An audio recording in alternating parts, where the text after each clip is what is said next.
Hi guys, welcome back to Wani Roslin channel. Kadang-kadang kita ni terlalu busy kan, lupa pula mau minum air. Kadang-kadang macam ada kalang-kalang.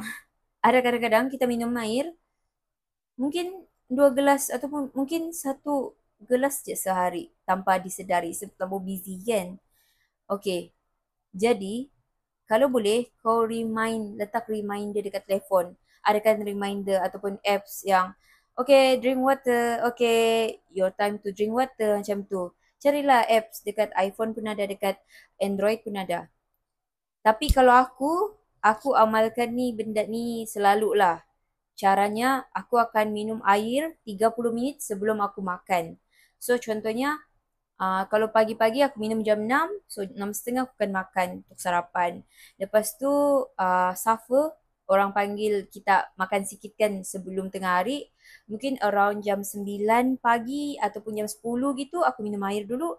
Lepas tu 10.30 aku akan makan benda-benda yang macam okay, bun kah ataupun just light light makanan yang ringan lah macam bun ke apa-apa sajalah yang isi perut masa tu.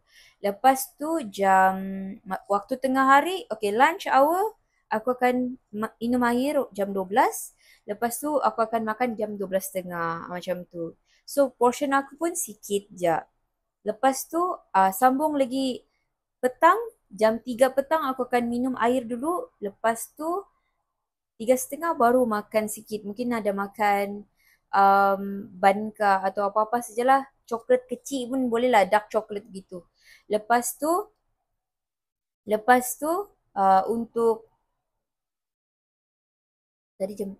Okay, lepas tu jam 6 aku akan minum ataupun mungkin aku workout. So mungkin dalam jam 7 baru aku minum.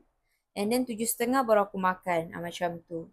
And then paling last mungkin dalam jam 9 atau jam 10 aku akan minum lagi. So kamu bayangkan aku ada minum mungkin dalam 6, 7, 8. Mungkin 8 gelas. Bukan 8 gelas lah. Mungkin dalam exact maybe 8 gelas sehari. Jadi boleh barulah boleh memenuhi aku punya bekalan air dalam badan aku. Macam tu.